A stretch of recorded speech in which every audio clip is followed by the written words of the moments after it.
वो कहाँ बैठता है जाकर के, एक जो 11वां द्वार है, 11वां द्वार है, वो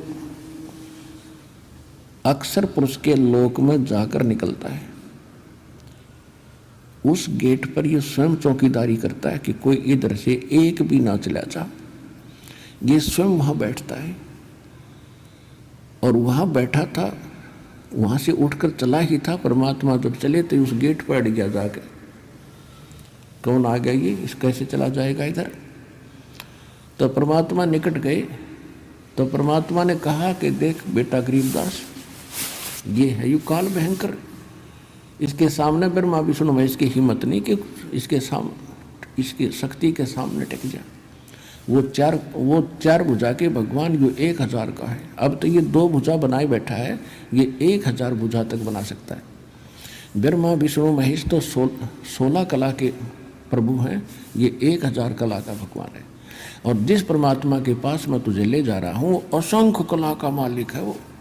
एक मेरे पास ऐसा मंत्र है, अब मैं सिमरण करूँगा जाप का, सतनाम का, श्वास से, और ये ऐसे हो जाएगा जैसे, क्या बताया, जैसे फनपति मंत्र सुन रखे फन सकोड़े, ऐसे बीरा मेरे सतनाम से यू काल लवे मुंह मोड़े।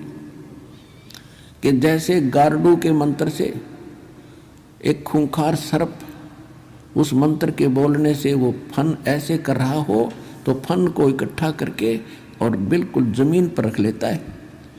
जैसे फनपति मंत्र सुन रखे फन सकोरे, ऐसे मेरे सतनाम से यू काल लवे मुंह मोड़े। परमात्मा ने कहा देख, अब मैं मंत्र जाप करता हूँ। वो करना क्या था, तो हमें बता रहे हैं कि आपत्ति के समय तुम्हारे पास केवल ये सतनाम और सार नाम का एक हथियार है। जो मंत्र जिसको जौन सा प्राप्त हुआ है वो तेरा हथियार है, प्रथम प्राप्त है। आपत्ति के समय उस मंत्र का जरूर जाप कीजिएगा, बहुत सारा मिलेगा। सतनाम प्राप्त है तो सतनाम का सिमरण करिए आपत्ति में, चाहे किसी प्रकार की भी है, चाहे रोग है या कोई और पशु पक्षी से है या कोई संसारिक व्यक्तियों से है या कोई राज दरबार से है। एक बार उसका सिमरण अवश्य करके देखना, आपको कैसे चमत्कार मिलेगा, पर सच्चे दिल से।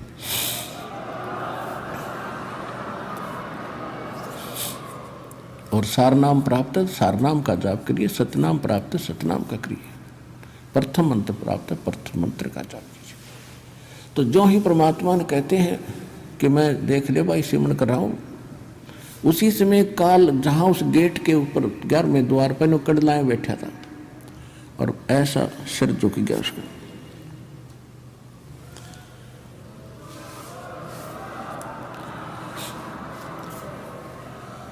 और कहा ले बेटा गरीबदास आजा, पैड़ी बना इसकी, इसके सिर पे पैर रखा, पहले तू चल पहले आगे। गरीबदास जी ने सिर पे पैर रखा, अंदर कूद गए, बालक थे। ऐसे परमात्मा ने सिर पे पैर रखा और आगे चला गया। वो फिर ऐसे हो गया, कदे और ना निकल जा, 2 तो गए तो गए, ये तो कर डारे है।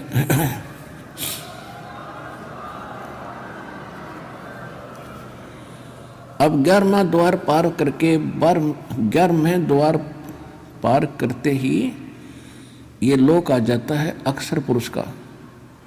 गीता अध्याय नंबर 15 के श्लोक नंबर 16 और 17 में 3 पुरुष हैं। एक सरपुरुष, ये ब्रह्म है, 21 ब्रह्मांड का मालिक, जिसको ज्योत स्वरूपी निरंजन काल भी कहते हैं। और अक्षर पुरुष ये 7 संग ब्रह्मांड का स्वामी है। और इनके अंतर्गत जितने इनके अंतर्गत प्राणी हैं वो भी नाशवान और ये स्वयं भी नाशवान।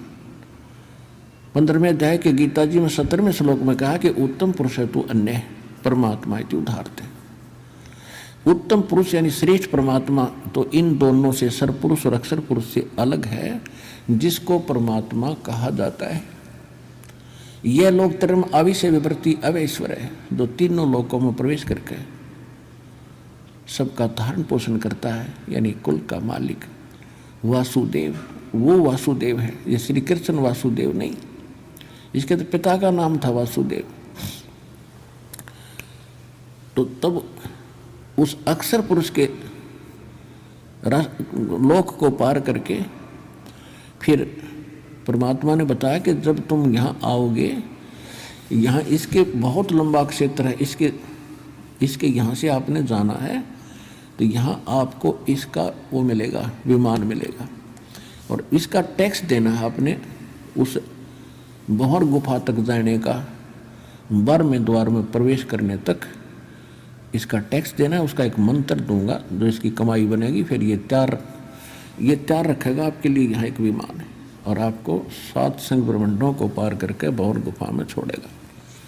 उसके बाद एक मंत्र और दिया जाएगा जो सार नाम है, उसकी कमाई से आप यहाँ स्थायी स्थान पाओगे।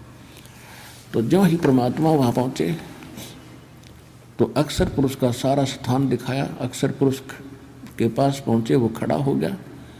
वो ऐसा निकम्मा नहीं है जैसा ये काल है, लेकिन वहाँ भी जन्म मृत्यु प्राणियों की बनी रहेगी, लेकिन उनकी आयु बहुत बड़ी है। फिर भी जन्म मृत्यु पशु पक्षी ऐसे ही हैं, लेकिन वो किसी को खाता नहीं, स्वार्थवश दुखी नहीं करता। लेकिन कर्म आधार दंड वहाँ भी पुण्य और पाप, स्वर्ग और नरक दोनों ही बने हुए।